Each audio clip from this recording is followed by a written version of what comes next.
For this episode we have a case that sends me into a rage every time I hear of it and every time that I think of it. All murders are, of course, abhorrent and they upset me. But the level of manipulation, selfishness and, of course, cockwombleness are off the scale. And I think the reason that it grates on me so much is the fact that the victim offered so much help, love and support to the perpetrator. For now, as I tell you this twisted tale, I will try to keep a lid on my anger. So without any further preamble, we'll be going to Arizona and to the year 2017 to look at the murder of elementary school teacher Cathryn Gorospe. This is Murder of Crows.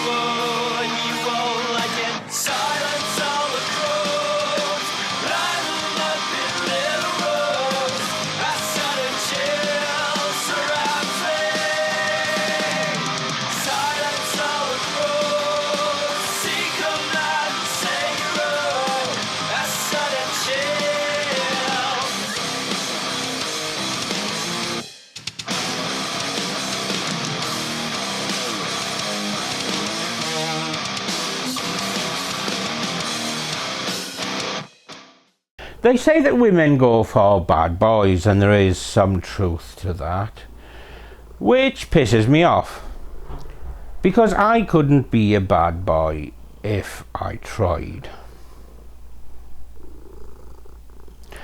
I get into a cold sweat if my library books are a day late going back. But you're not here to hear about my rap sheet. This is a story about a bad boy and a good girl. And we'll start this story by going to Glendale, Arizona.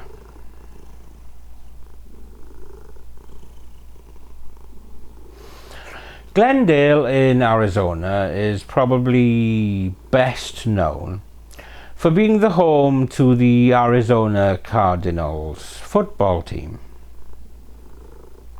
I say football, but it's not real football, or what the Americans call soccer. Rather, we're talking about the poor man's rugby, that is American football. According to the 2020 census, Glendale had a population of 248,325 at that time. But hold on to your pants, ladies and gents. Very excitingly, there is a new theme park slated to open there next year.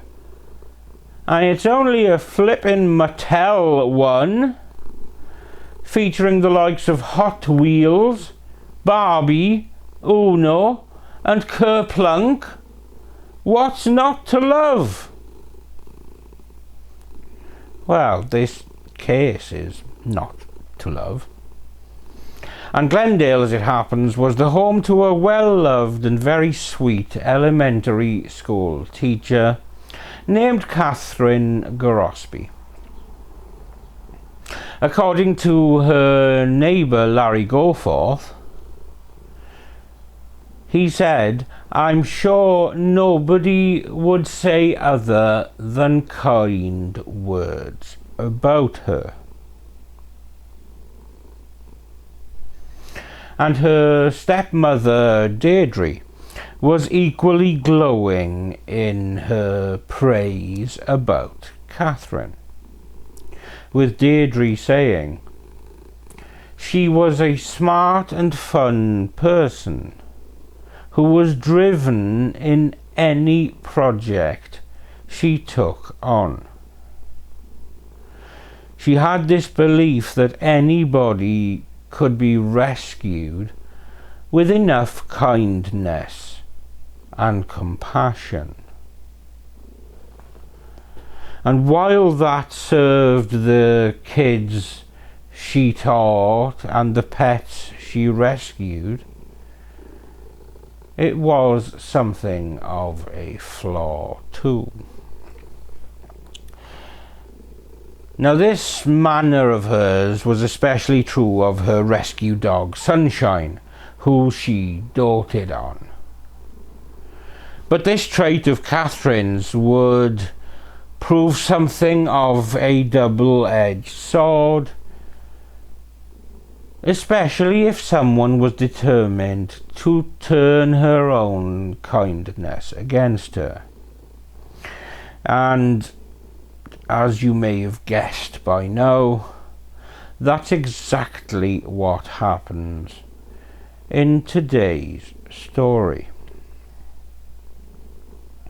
By 2017, Cathryn was 44 years old, and she had everything that she could want, except someone special in her life.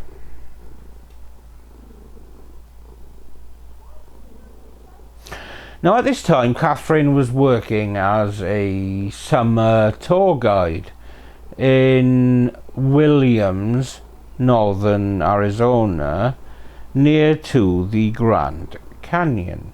And it was an area that Cathryn knew very, very well, as she often hiked and went river rafting in the area.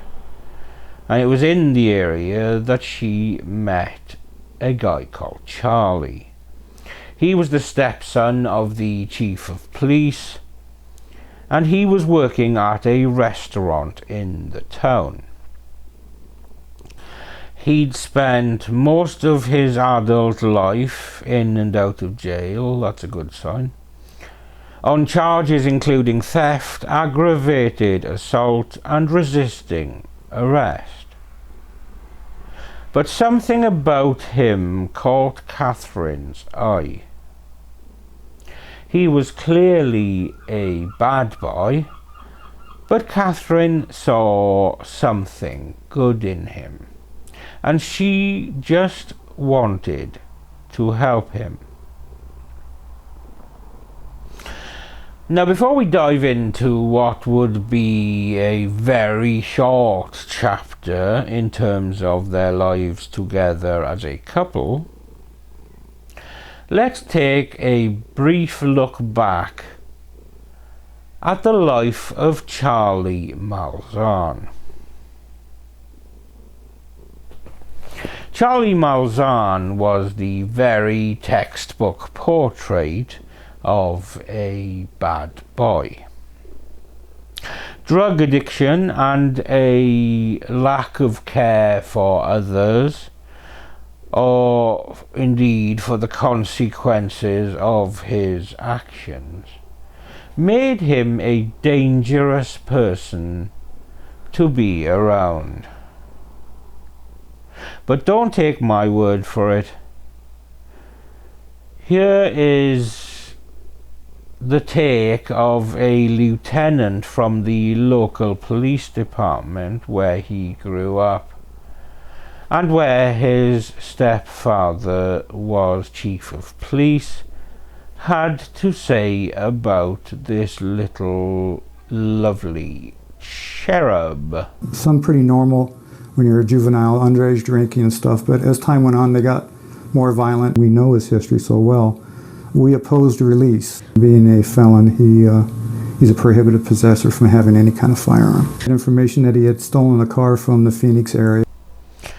So safe to say he was certainly a cockwomble in training, if not a fully fledged cockwomble by this time. Maybe he hadn't quite lost his cockwomble training wheels.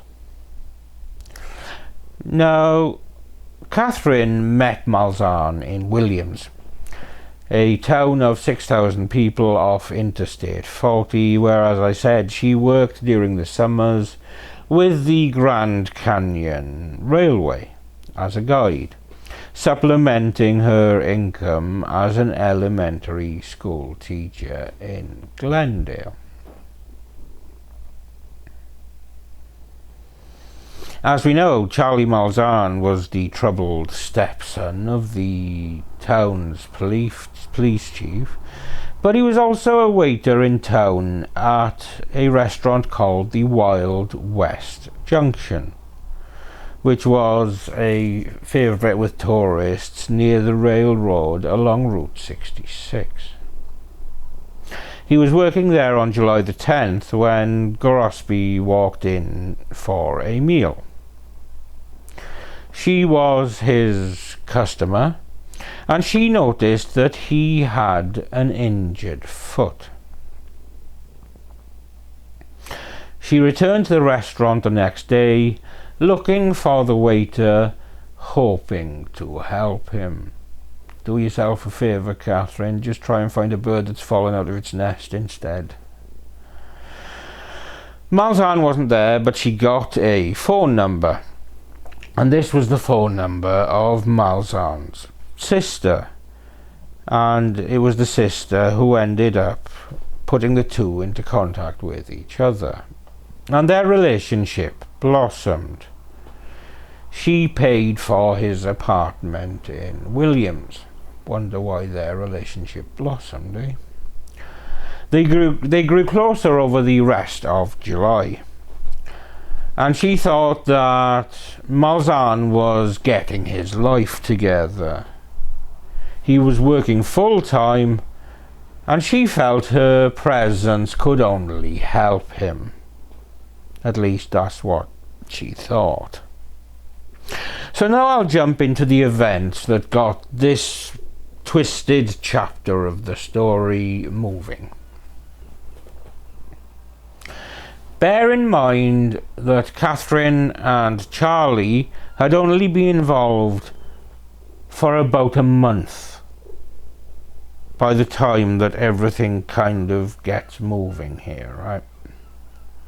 The incident that really kicks things off involves Charlie and his sister along with her children. On August the 20th, Malzahn's sister was driving her minivan on Interstate 10 in Tempe when her brother became anxious and thought that she was going to have him sniped by a car next to them. Gotta love the drugs. And this was according to Williams' police reports after the fact. He climbed into the back seat and pulled out a handgun, as you do, at which point the woman stopped the vehicle, got out, and took her children with her. Absolutely the right thing to do. He drove away, leaving them there on the side of the road.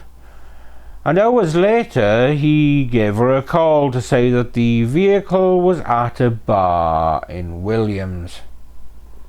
Oh, well, that's all right then.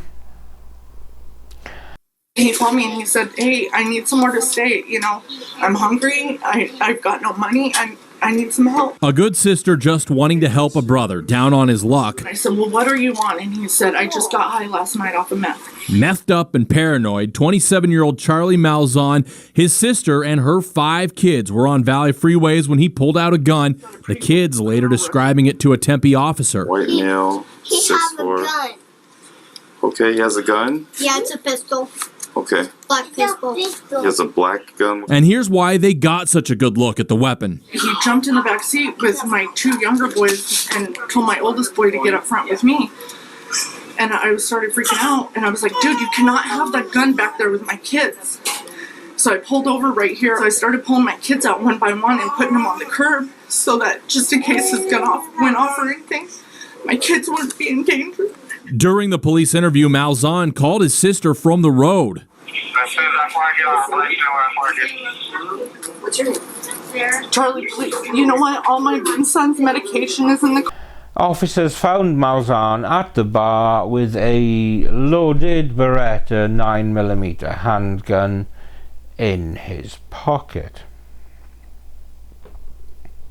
In the body cam, officers called him by his first name as they approached, simply because he was well known to some of the officers because of his lengthy rap sheet. One officer was quoted as saying, "Based on my knowledge and the information obtained from a credible source, I determined that contact with Mr. Malzahn would be a hazardous situation." Put your hands up. What's that? What's up? Put your hands up on the wall. Put your hands on the wall. Put your hands up on the wall. Put your hands on the wall. Put your hands up on the wall. Go. If you move, you won't be shot. You understand? Yes, sir. What's this all about?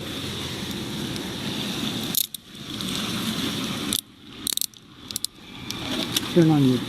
You have any weapons on you, Charlie? What am I being pulled over for, sir? You're not being pulled over. You're being contacted because of the vehicle issue. Get on your knees. Go on your knees. Get on your knees. I'm going hands-free. Hold mine. I'm not making a move, man. This might, it's tight. I got it. Left front pocket. It's hot. Yeah, I can, and it's tight.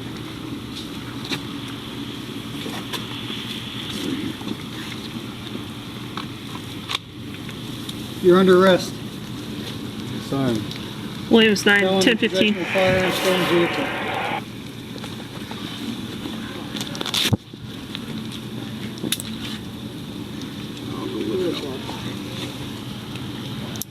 Hey, I want to collect the 5 years, everything I know.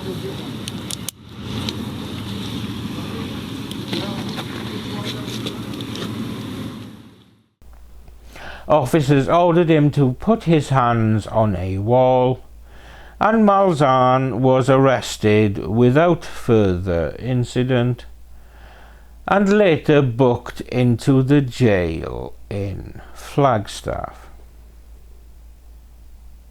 He was, you know. He really was.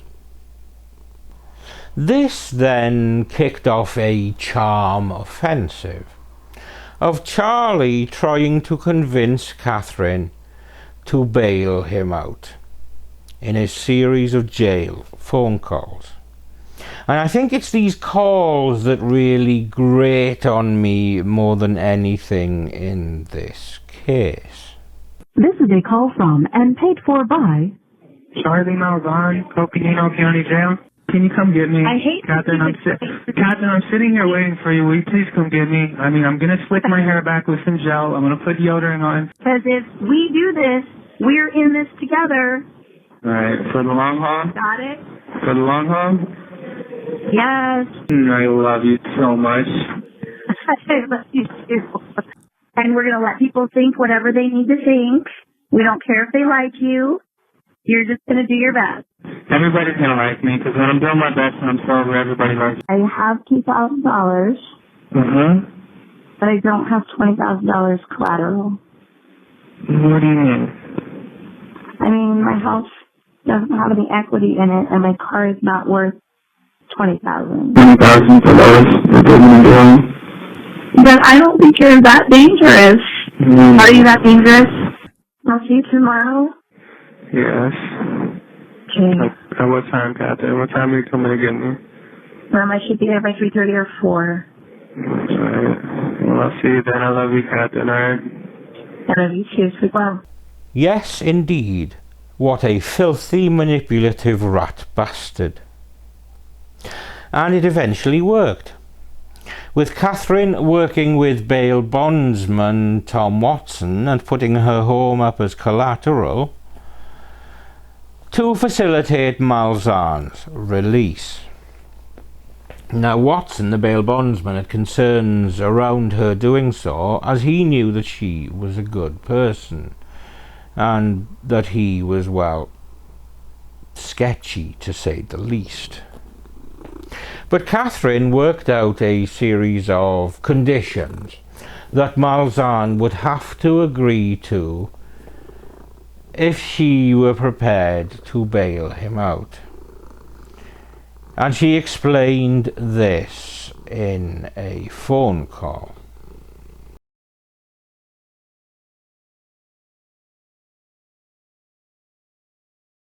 Oh, no, didn't have one of those.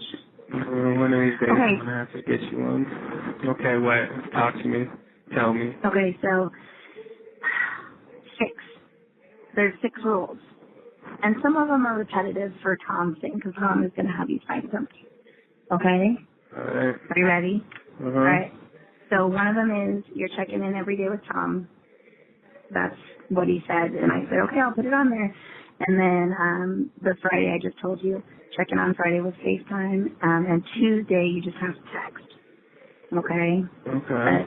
Tuesdays and Fridays is a photo or a receipt.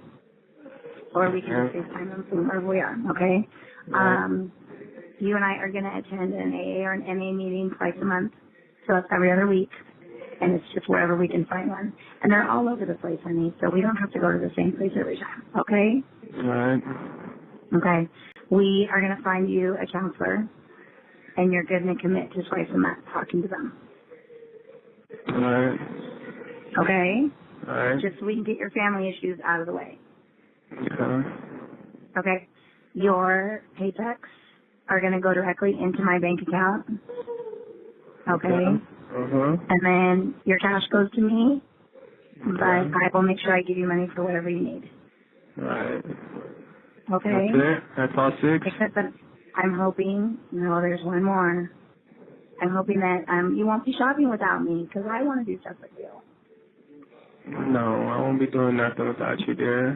Nothing at But all you're without probably you. going to need money for lunch while you're at work, or, I don't know, unless we make you a lunch, you know. Well, if you'll be working at a restaurant, they could probably feed you, huh? Yeah, I just need a couple dollars in my pocket, that's all. Here's the part you might not like. All right. What is it? Talk to me. You're going to have to do a drug test once a week. No, that's cool. I'm not worried about that. All right. And you know, no drugs, no alcohol, no gambling. And I'm taking away your internet porn, but we can buy you videos. Malzahn would be expected to check in with the bondsman daily, attend an Alcoholics Anonymous or Narcotics Anonymous meeting twice a month, meet with a counsellor, and he would also have to funnel all future paychecks into her account so she could keep tabs on his spending. And he would also have to do a drug test once a week. He willingly agreed as he continued his charm offensive with plenty of compliments and I love yous. Don't forget, they've only been together for a month at this point. After she was seen on the security camera going to the jail to bail him out, Cathryn seemed to drop off the grid. As more time went on, because she was so loved, she was always going to be readily missed. After about 2 days, the alarm was raised. Gorospe's roommate reported her missing at about 4:30 p.m. on October the 8th, roughly 48 hours after she drove north from the valley. The roommate said that Gorospe was going to post bond for someone named Charlie. Her disappearance was strange from the very beginning, according to the roommate, mostly because she would never leave without a plan for who would tend to her dog Sunshine, with the roommate saying Cathryn's dog is her life. Now, Cathryn's white RAV4 was also gone, but that's what she'd used to go and collect Charlie, and she may have still been driving it if Cathryn and Charlie were perhaps on an impromptu getaway. But the disappearance of Cathryn and her dropping out of contact seem to line up with the timeline scene associated with a crime spree in Arizona, including an assault and a carjacking. Do we believe in coincidences? Not often, let's be honest. University police on the Monday morning issued an alert seeking information about an unknown man who they say entered Hassayampa Academic Village with a female student at about 9:50 p.m. on Sunday. Police said the man physically assaulted a woman who was a stranger to him in her room and then left in an unknown direction, with the police saying an investigation has led us to believe that Mr. Malzahn is involved in Sunday night's assault on a female ASU student.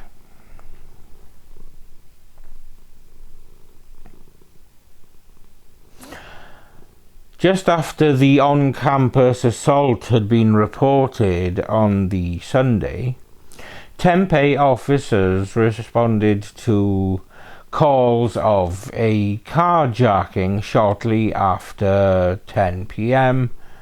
in the 900 block of East Apache Boulevard, just a block away from the ASU dorm. The female driver said that she was threatened by a man armed with a crowbar who was able to grab her keys and flee in her vehicle. Carjacked another student, Shannon McCrea, in a parking garage. So for the first time, we are hearing the 911 call that McCrea made after the carjacking. Hello? Hello, 911. Hello? Hi. Someone just stole my car from District on Apache, and they threatened to hit me with I think he had a crowbar, and he just literally whipped the keys out of my hand and stole my car. Okay. Her vehicle and possessions were later recovered, but the man was gone.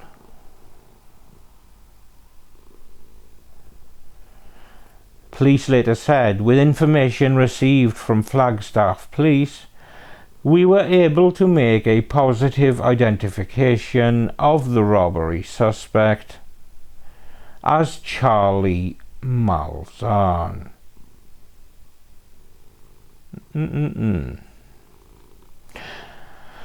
About 3 hours later, Phoenix police spotted Malzahn driving Cathryn Gorospe's white Toyota RAV4 near 59th Avenue and Camelback Road, 20 miles away from the events that had happened in Tempe.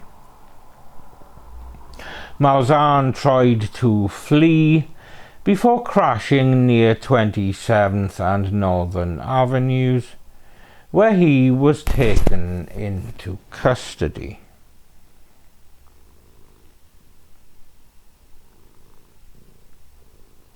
Upon investigation, it turned out that Malzahn had been using Cathryn's credit and debit cards, and that he had also contacted acquaintances to get drugs and a gun.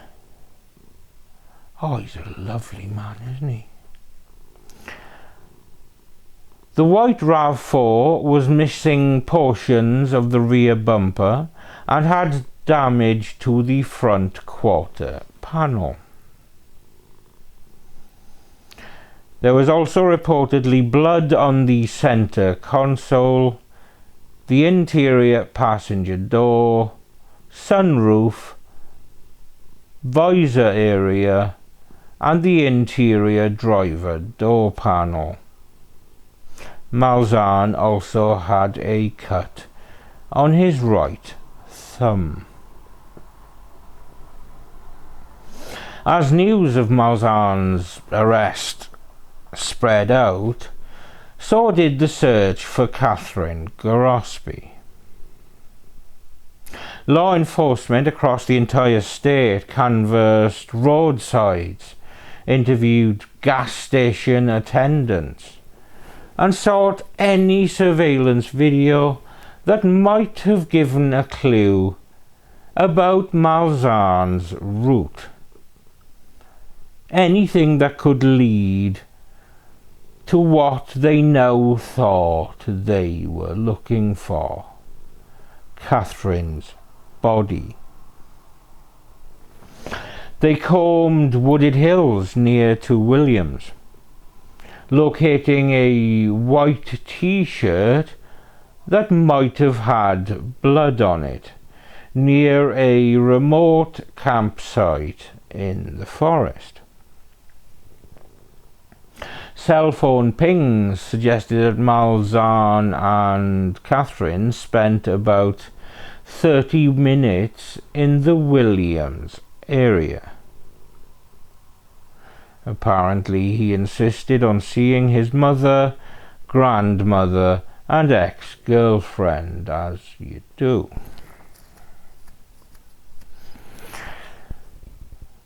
With no further moves forward, Malzahn requested to speak to the lead detective on the case from a Maricopa County jail cell on Friday, October the 13th.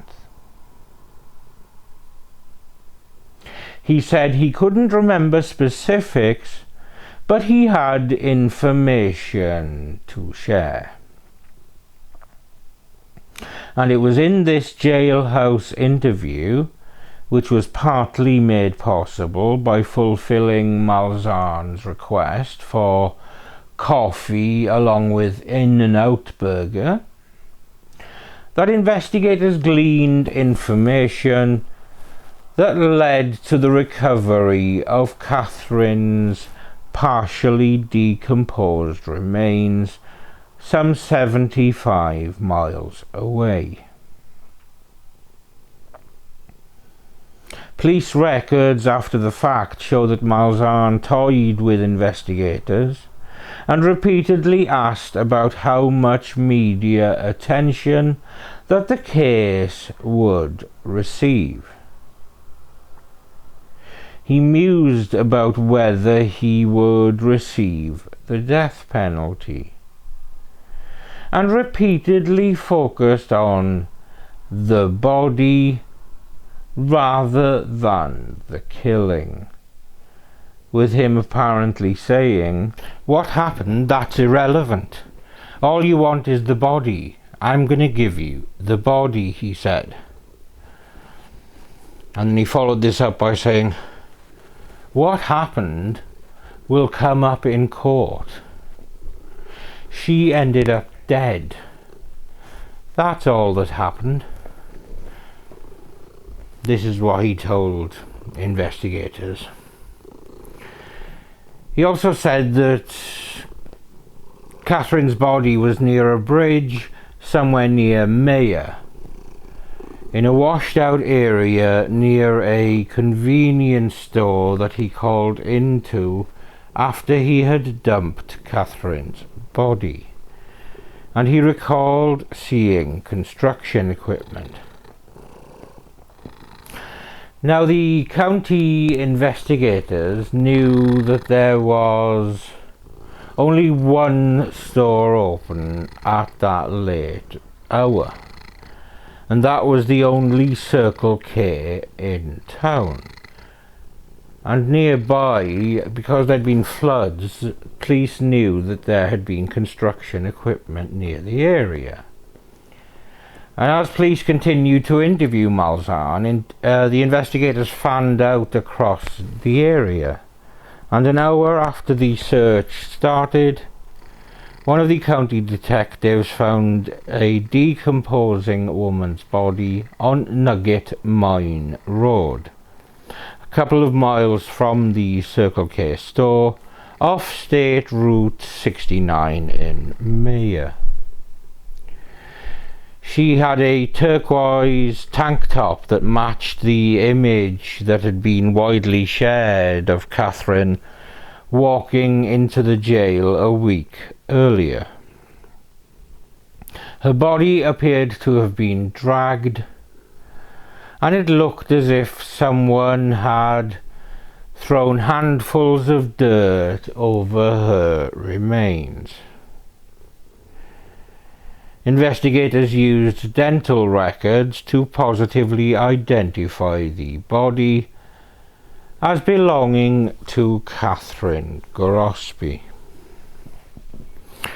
A medical examiner determined that, besides the 14 stab wounds, she had multiple broken ribs and defensive wounds on her hands.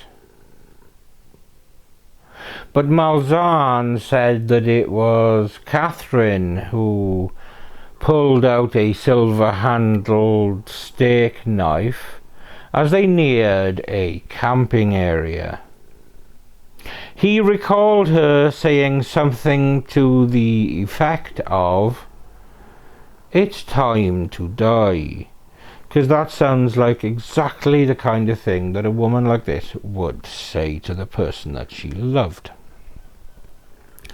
And apparently that's when he took the knife, with him quoted as saying, "I just started sticking her."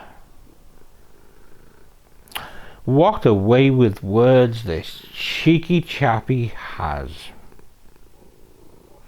As Malzahn recalled, her body fell out of the driver's side door and was subsequently run over by the SUV. Fucking hell, never ends but they pause. He then put her body in the cargo area and drove about an hour to the dump site at Mayer. He was a little nervous driving around with her. Oh, he's a prick of the highest order, isn't he? At the time of the killing, he was apparently high on drugs that he scored while in the Coconino County Jail and had been awake for a couple of days, with him saying, "For whatever reason, psychologically, I fucking snapped. You know what I mean? I don't know what it was. Might have been the conversation. I don't know what it was, man. But you know, she ended up fucking dead. And at least I got some In-N-Out burger out of it." Malzahn told the police he went into the gas station in Mayer at 1 a.m, 3 hours after his release. Covered in blood, he said that the clerk commented that it looked like he was having a bad night, to which Malzahn replied, "You have no idea." He bought a pack of Marlboro cigarettes at 1:04 a.m. according to records and later interviews. Before investigators left his cell at the end of a second jailhouse interview, Malzahn thanked them for the coffee. A detective asked if he could come back with follow-up questions in the future. While Malzahn's descriptions quickly led police to Cathryn's body, he was less helpful about where the actual attack occurred. He told investigators he and Cathryn had turned down a Forest Service road past an abandoned barn. After the attack, he said he put her body in the cargo area of the SUV, as you do, then drove about an hour away to dump her body in Maya.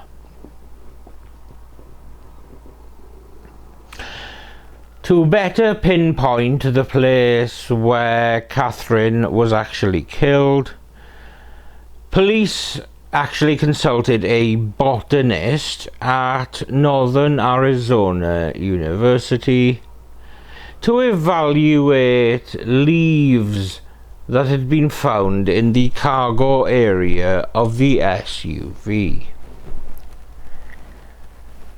Samples of gamble oak, big-tooth maple, and an unknown flowering plum helped narrow the search area to forests near Maya and Williams. On the 12th of July 2022, Charlie Malzahn, now 32, was given a life sentence with no chance of parole in Coconino County Superior Court. For family members and friends of Cathryn Gorospe, the Flagstaff courtroom marked their first time seeing the Cockwomble in person since she'd been killed in 2017. Cathryn's mother, Lynette Jackson, was visibly outraged that Malzahn had avoided the death penalty, with her saying, "Life in prison is a gift. What choice did Cathryn have? There is no justice for Cathryn today. It's mercy we give you." Strong words. A Glendale kindergarten teacher 5 years ago will spend the rest of his life in prison. 44-year-old Cathryn Gorospe had bailed him out of the Coconino County Jail, but then she was brutally killed by the man she was trying to help. Fox 10's Nicole Garcia joins us live now in Flagstaff with the latest, and she was a kindergarten teacher on top of everything else. Yes, she was. That's what her family describes her as, a beloved elementary school teacher with a big heart. Now, prosecutors were seeking the death penalty against her murderer, 32-year-old Charlie Malzahn, but they dropped the capital punishment charge after he entered into a plea deal. Cathryn Gorospe's family filled the courtroom telling the judge about her, saying that she had a big heart and she was taken advantage by a man who took advantage of her kindness. And Charlie Malzahn today apologized for what he did. Life in prison is a gift. What choice did Cathryn have? No choice. Family and friends of Cathryn Gorospe addressed her murderer, Charlie Malzahn. In October 2017, the school teacher bailed him out of jail. They met while working in the town of Williams and began dating. She wanted to help him curb his addictions and get his life together. Through her kindergarten teacher's helper eyes, she somehow saw a little boy inside that was hurting, abandoned, betrayed, or whatever. And she was there when the rest of the world was not. And how was this kindness returned? You took the little money she had left, the car she loved, and you destroyed the very body she used to show you affection. You stabbed her over and over, and you ran her over with her own car and then left her body in the desert. These are choices you made in the face of kindness. Malzahn pleaded guilty to first-degree murder and abandonment of a body last month, avoiding the death penalty. He pleaded guilty to save himself. He deserves death. He's a danger to society. Anything else is a joke. Yeah, I just want to say I'm sorry. I know it doesn't change anything. I really am sorry.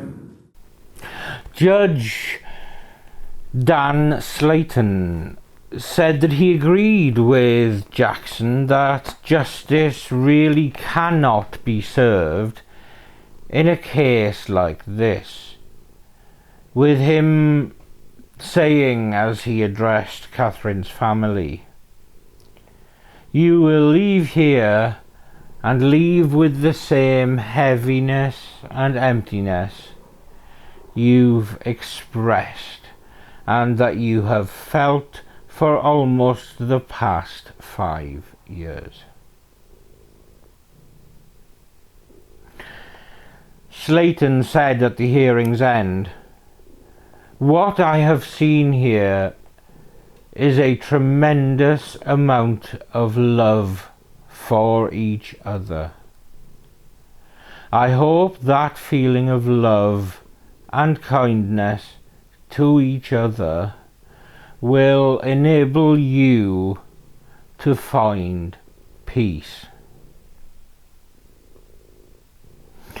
Cathryn's father, Ray, told the court that nothing he experienced as a soldier and as a firefighter compared to knowing that his daughter had been stabbed to death and then run over with her own car, with him saying, "I didn't know it was possible to feel so much pain without being physically injured."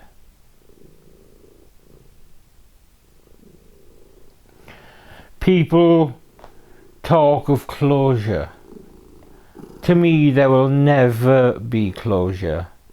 Only the terrible pain of losing my daughter. He pled guilty the previous June to first-degree murder, abandonment of a body and other lesser charges. Prosecutors agreed to drop capital punishment as a sentencing option in exchange for his guilty pleas. The judge also ordered that Malzahn serve consecutive sentences, hooray, ranging from 2.5 to 15 years for the other charges. They include theft of means of transportation, theft of a credit card, and armed robbery. Malzahn spoke briefly during the hearing, saying in his self-pitying way, "I just want to say I'm sorry. I know it doesn't change anything." Well, thanks for that, my dirty evil... No, he's not friend, is he? Dirty evil bastard, really. And that was the terrible betrayal of a teacher with a heart of gold by a man with no heart at all. As I say, this case is one that stays with me and grates on me. But it's also another one in the long list of senseless murders that we hear of all the time. We always try to forget the perpetrators, or cockwombles as I prefer to think of them, and remember the victims. And Cathryn Gorospe is no exception. She was a truly exceptional person whose huge heart made the world better for so many people. And I send love to all of those dealing with the loss of such a kind spirit. And this episode is of course dedicated to her. Thank you for watching another episode of Murder of Crows. I'm Steve. This is Samson. Hello. And we will see you when we see you.